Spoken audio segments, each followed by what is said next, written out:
Chiefs Kingdom, we have breaking news for you as we have a official injury update on Nick Bolton. We're going to talk to you about it in today's video. My name is Jace Andrews. You're watching the Chiefs Report, and, well, like I said, major injury news for Nick Bolton as Tom Pelissero tweeted this out today saying that the Chiefs linebacker Nick Bolton will have to require surgery on that dislocated wrist, meaning he is going to miss 2 months. 2 months of time per sources.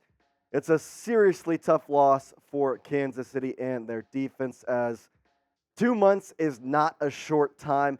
Bolton already has missed 3 games this year, and now, well, you're going to have to be without him for the foreseeable future. 2 months is honestly just a rough estimate. It sounds like 6 weeks to 8 weeks is the official estimation time of where exactly he will be. But there's one thing for certain. This is a backbreaker for the Chiefs defense just for the simple fact that Nick Bolton not only brings experience, but he understands this Chiefs defense really, really well. He's a guy who's vocal in this offense. He's a guy who overall will bring life into this team, and it kind of sucks to not have him a part of this. Now, what does this kind of mean surrounding Bolton? What does this mean surrounding the team? Well, let's first look at Bolton and what he brought to the Chiefs this year. Now, again, he has already missed 3 games earlier in the year with an injury, 28 tackles in 2023. Being the linebacker, no sacks, no tackles for loss, no fumbles.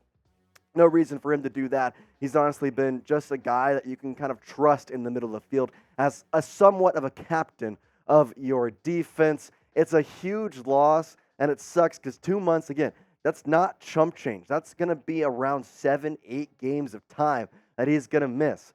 Not looking good, but I tell you what, we need to send our thoughts. We need to send healing to Nick Bolton right now. So if you want to send thoughts, you want to send healing to Nick, well, you can do it right now. Type 32 in the comments. I want to see everybody typing 32. So when Nick watches this video, he knows that Chiefs Kingdom has love for him.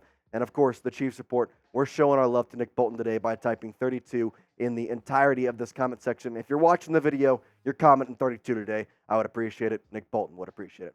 Let's go to kind of the backlash of this of, well, what's next? And that starts with who's going to replace Nick Bolton?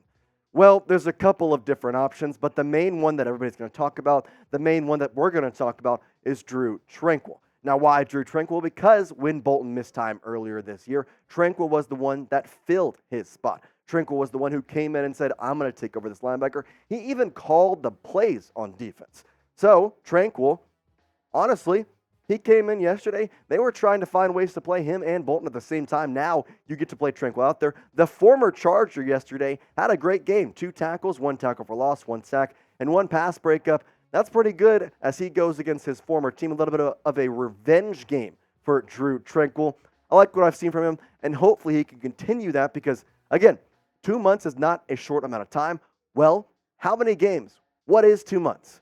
Well, this is what 2 months of games looks like. So first of all, you have Denver coming up this week in Mile High. You have Miami in Germany, the bye week for the Kansas City. Then Philadelphia, Las Vegas, Green Bay, Buffalo, and New England. Those are all formidable opponents past the bye week. Miami, honestly, is also really good.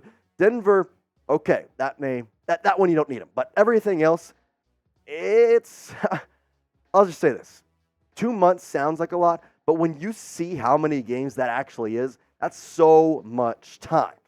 Now, I know that the NFL season is long, and the hope is, well, he will still be back for basically the end of the regular season into the playoffs. So that's good news, but we're going to have more on that in just a minute. Let me tell you about our sponsor today, PrizePicks. It's the #1 way to play daily fantasy sports, and really, it's the only way that I play DFS because I got to be honest, I've been playing PrizePicks recently, and I don't know why I waited so long. It's a real money-based daily fantasy sports game, and it's super easy to play. You just pick 2 to 6 players, and if they will go more or less than their PrizePicks projection, you can win up to 25 times your money on any entry. Plus, if you go to prizepicks.com/CLNS and then use code CLNS for a first deposit match of up to $100, it's free money.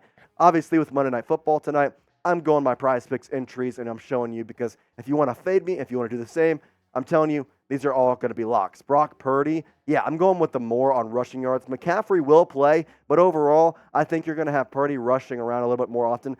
TJ Hawkinson has been due for a breakout game, and now that we're kind of into the later or middle half of the NFL season, I think Hawkinson's ready to go for more on his receiving yards. And then Jake Moody and Greg Joseph going for 4 field goals. Here's my thing. Jake Moody misses every single field goal he attempts, and Greg Joseph is not going to attempt 4 field goals. So therefore, guess what? I'm going with the less. I'm going against my judgment. I'm a more guy at heart, but I'm taking the less on the field goals from Jake Moody and Greg Joseph. Not a chance they get a combined 4 field goals. You can book that right now. If you want to play PrizePicks and get a $100 deposit match, then go to prizepicks.com/CLNS and use code CLNS. Again, a free $100. You're literally losing money if you just don't go and try it. It's free. It's easy. $100 deposit match. Shout out to PrizePicks. It's daily fantasy sports made easy. Okay, let's go back to Bolton and the injury. So I mentioned he missed 3 games earlier this season. So what were those 3 games? How did that pan out for the Chiefs defense? Well, it was week 3 against the Bears, 41-10. Week 4 against the Jets in New York, 23-20. And then week 5 against the Vikings in Minnesota, 27-20. Here's all I'm going to say. The defense without Bolton so far has been formidable. 3 games, 50 points. Not that bad. But again, it's not just going to be Tranquill that's going to have to step up. It's going to have to be the entire linebacking core, which is also Willie Gay, who also had a great game yesterday. So am I sad that Bolton is gone? Am I worried about this defense? Yes and no. I'm sad Bolton's gone. I'm not necessarily worried about the defense just yet, just for the simple fact that we have seen this defense without Bolton, and they have been pretty good. Now, 50 points in 3 games is not stellar, but you have Omenihu back.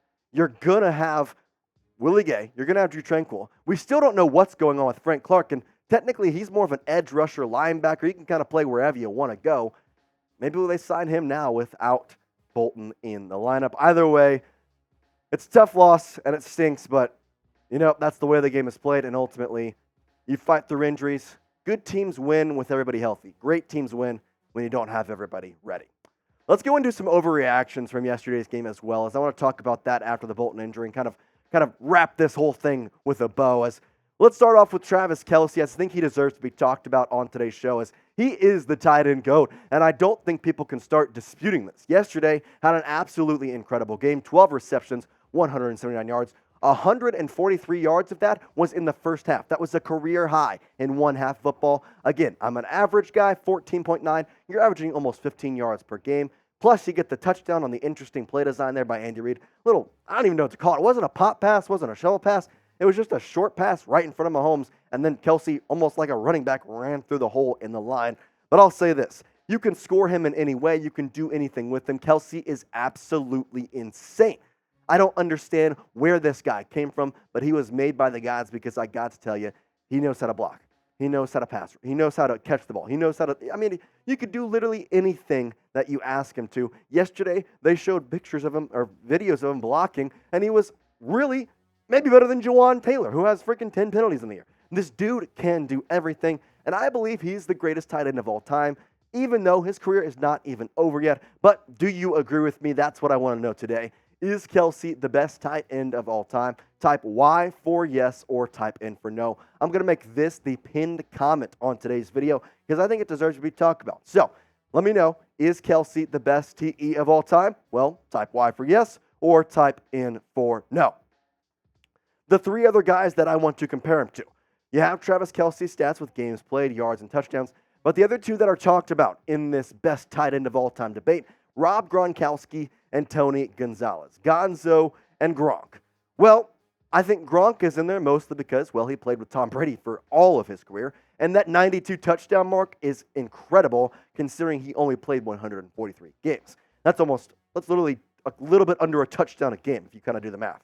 Tony Gonzalez, 270 games. Holy crap. A tight end playing over 250 games is incredible. But Travis Kelce coming up on him in yards, coming up on him in touchdowns.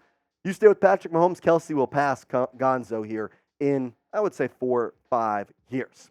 Let's go to our second overreaction, and that's the Chiefs have already won the AFC West. I think this is not an overreaction whatsoever. Listen to me. This AFC West is not a challenge for the Chiefs. They are not at all. 6-1. The next closest team is the Raiders at 3-4, who just lost to the Bears. The Bears are terrible. You have the Chargers at 2-4. You have the Broncos and 2-5. I mean, this division has been over for a long time. In fact, let's be honest for a second. Let's be true to ourselves. The Chiefs, they may have won this before the season started. In fact, when the season started, the Chiefs already won the AFC West. This division is atrocious. The Chiefs are the only team that's good, and it's kind of crazy. I thought the Chargers were going to fight. I thought we were going to see something out of the Chargers, given they have Kellen Moore.